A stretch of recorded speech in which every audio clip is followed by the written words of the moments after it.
Who's had a good week, Dominic? Ursula von der Leyen, President of the European Commission, Queen of Europe, as I think you like to somewhat ironically refer to her. Half ironically. She's getting good week this week because she is back to work after recovering from a severe bout of pneumonia. Yeah, she was horribly sick, right? Yeah, it seems to have been a really awful time for her. She was in hospital for over a week and cancelled all engagements for the first half of January. But we didn't quite know how awful it had been for her until after she was discharged from hospital due to a rather odd choice from her press team to keep it a secret that she was in hospital. Her press chief, Paolo Pino, actually was directly asked by a journalist if she was in hospital whilst she was in hospital and just responded by saying there was no update. Eventually, her team did admit that she'd been in hospital, but this bout of pneumonia has raised a lot of questions about transparency in von der Leyen's team and about her instinct to centralise power and not let go of it.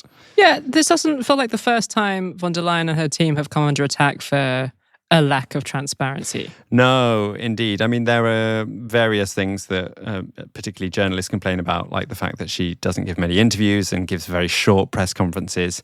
But in fact, the outgoing head of the EU's watchdog organisation, the EU's ombudsman, Emily O'Reilly, she was interviewed on Politico's podcast at the end of last year, and she painted quite a grim picture of an untransparent culture at the top of the EU Commission.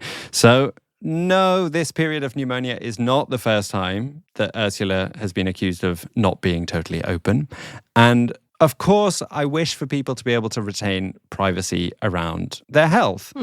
But on the other hand, if you're president of the European Commission, I would argue that you have a responsibility to be honest about the situation and about your capacities and to delegate some of your powers whilst you are sick. So am I to understand correctly that the European Commission was basically without a leader for a little while? Because that seems a bit alarming. Well, her team claim that Ursula von der Leyen was in touch with her team daily, even while she was in hospital. Classic Ursula.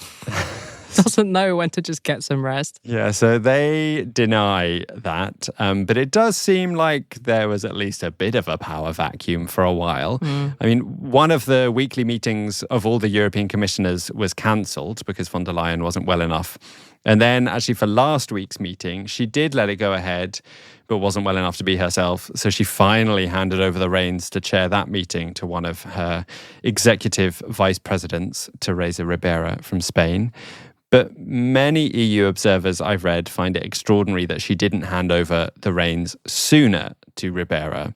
In fact, some EU observers say that she was obliged to hand over powers to Ribera, although I've read different opinions on that, some saying that there's nothing actually set in stone about what the Commission President has to hand over and what she's allowed to keep hold of. Yeah, but the whole time she was in hospital, she remained the person in charge.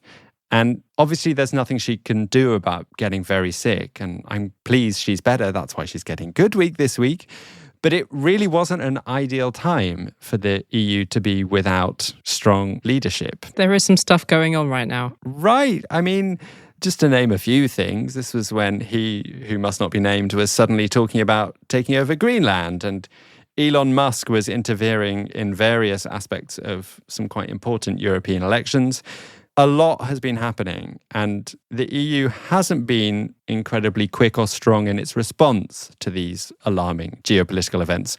Now, I've actually read our friend of the pod, Alberto Alemano, saying that he doesn't think it's because she was sick that the response wasn't so strong from the European Commission, that they've also made this choice to delegate some of these issues to the European leaders. Is that a choice, or is that just because they're not necessarily that good at coming up with joint positions on things? Yeah, that's a good point. I don't know. Anyway, lots of people are quite angry with Ursula von der Leyen and the way she dealt with this. There was a German MEP quoted in Politico last week saying that even Buckingham Palace is transparent about hospitalisation these days. He said, "Why do you have executive vice presidents if you don't trust them to take over usual business in times like this, in the first week of January, when many people are still on holiday?"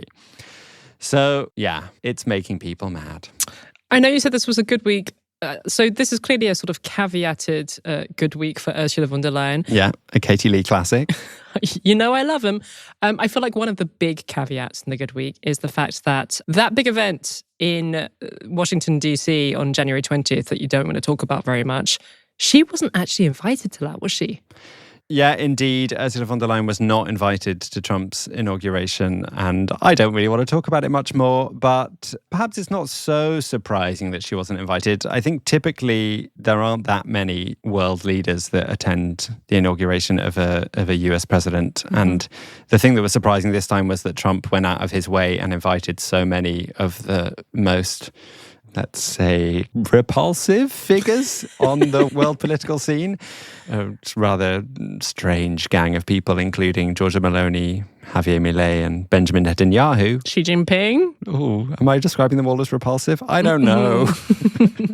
I take that back. Send your complaints to hello@europeanspodcast.com. Anyway, she didn't go there, but she did turn up at a summit for leaders of the European political party grouping, which she is a member of, the so-called European People's Party. Oh, those guys. That was her first public appearance, and she chatted there with other Christian Democrats and liberal conservatives about European security, migration, and of course, how Europe should be responding to the man who just took power in the States. And of course, she turned up then a few days later in Davos. In fact, we're recording on Tuesday, and I think she gave a speech this afternoon, but I haven't managed to watch it yet. I think she managed also not to mention his name in the whole of the speech, but it was obviously all kind of discussing how to respond to him. I wonder if she did a better job of not referring to him than we've done so far. I don't think she went with the orange man as the name, or he who must not be named. Maybe she should have done. Oh, well. But yeah, I'm giving von der Leyen a good week simply for being well enough to do her job again. Not a good week for how she is doing her job or for how her illness was managed by her team. You know what? Having had pneumonia last year, and it really didn't feel like a normal cold at all. It was horrendous. And this wasn't even a bad enough case to be hospitalized. I really do wish her the best. So I'm very glad to hear that she's well enough to be back at work. Me too.